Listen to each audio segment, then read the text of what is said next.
محبت کا ایک تقاضا یہ ہے کہ حضور کی امت سے پیار کیا جائے. یہ تقاضا ہے محبت کا کہ حضور کی امت سے الفت کے رشتے کو استوار رکھا جائے.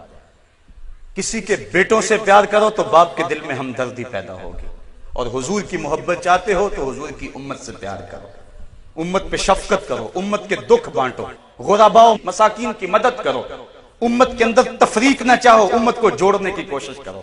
ڈیڑھ اینٹ کی مسجد بنا کے نفرت کے درس نہ دو، محبت کے سبق پڑھاؤ، محبت کے پھول لگاؤ، نفرت کے کانٹے توڑو.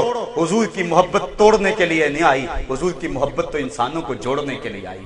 ساری محبتیں توڑتی، عورت کی محبت توڑتی ہے. عورت ایک ہے، چاہنے والے دو ہیں، آپس میں رقیب کہلائے.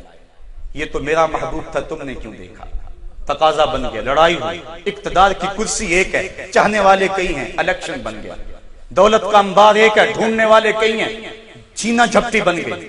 ہر حسن انسان کو تقسیم کرتا ہے، توڑتا ہے، لیکن حسن مصطفیٰ انسان کو جوڑتا ہے. اگر میں پیار کرتا ہوں، دہائی دیتا پھرتا ہوں، آؤ تم بھی میرے آقا کے غلام بن جاؤ. آپ پیار کرتے ہیں، دہائی دیتے پھرتے ہیں، آؤ تم بھی میرے محبوب علیہ السلام کی محبت میں آ جاؤ.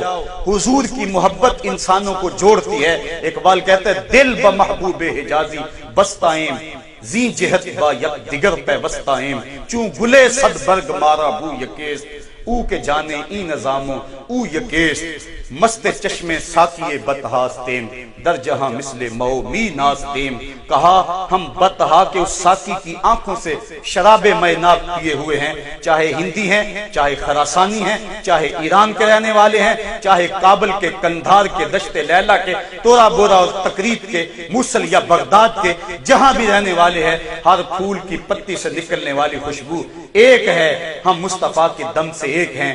جب سے امت میں محبت رسول کے جذبوں کو ماند کرنے کی سازش کی گئی، امت تفریق میں مبتلا ہو گئی، فرقہ فرقہ ہو گئی امت. اقبال نے اس دکھڑے کو بیان کرتے ہوئے کہا تھا کہ عہد ما ماراز ما بیگانہ کرد، از جمال مصطفیٰ بیگانہ کرد. ہمارے دور نے ہمارے ساتھ جو ظلم کیے، ان میں سے ایک ستم ظریفی اس دور کے لوگوں کی ہمارے ساتھ یہ بھی ہے کہ ہمیں ہم سے جدا کر دیا، اس لیے کہ ہمیں حضور کی چوکھٹ سے جدا کر دیا. آؤ نبی کی چوکھٹ پہ آ جاؤ، حضور کے در پہ آ جاؤ. حضور کی محبت تو بکھرے ہوئے انسانوں کو ایک مرکز پہ جوڑتی ہے. بزرگ فرماتے ہیں عرب میں، حجاز میں، جب دو آدمی آپس میں لڑ پڑتے ہیں نا، الجھن ہو جاتی ہے. مدینہ شریف کا ماحول تھا، تو تیسرا آدمی ان کی صلح کروانا چاہتا ہے تو کیا کہتا ہے؟ صلی علی النبی. لڑتے کیوں ہو؟ نبی پہ درود پڑھو. تو ان کا سارا غصہ کافور ہو جاتا ہے، اور وہ آپس میں جو لڑ رہے ہوتے ہیں آپس میں صلح کر رہے ہیں. تو نبی کا پیار تو جوڑتا ہے انسانوں کا، لیکن کیسی دور کی ستم ظریفی ہے، کیسے عقائد پن پہ، کیسی چیزیں نشو و نما پائیں. یہاں درود پہ جھگڑے ہو رہے ہیں، یہاں درود پہ لڑائی ہو رہی ہے. اذان سے پہلے پڑھنا چاہیے یا نہیں پڑھنا چاہیے. لوگ چاند پہ پہنچ گئے، ہم ابھی اس الجھن میں پھنسے ہوئے ہیں. وہاں تو درود سے انسان جڑتے ہیں، اور یہاں تفریق ہو رہی ہے درود سے. آؤ حضور کی محبت کو سینوں میں بسا لو، حضور کا پیار اپنے دل کے اندر اس کا بسیرا کر لو. یہی زندگی کی بہتری کی ضمانت ہے، اور یہی کامیابی کا پیغام ہے. اتحاد امت کے بڑے ذرائع ہیں، لیکن اتحاد امت کا بہترین ذرائع جو ہے وہ حب رسول ہے. آقا کریم کی محبت انسانوں کو جوڑتی ہے. ہزاروں قومیں وجود میں آئیں دہر میں خشک و تر کے رشتے سے، ہم نے بنیاد دوستی رکھی یادیں خیر البشر کے رشتے سے.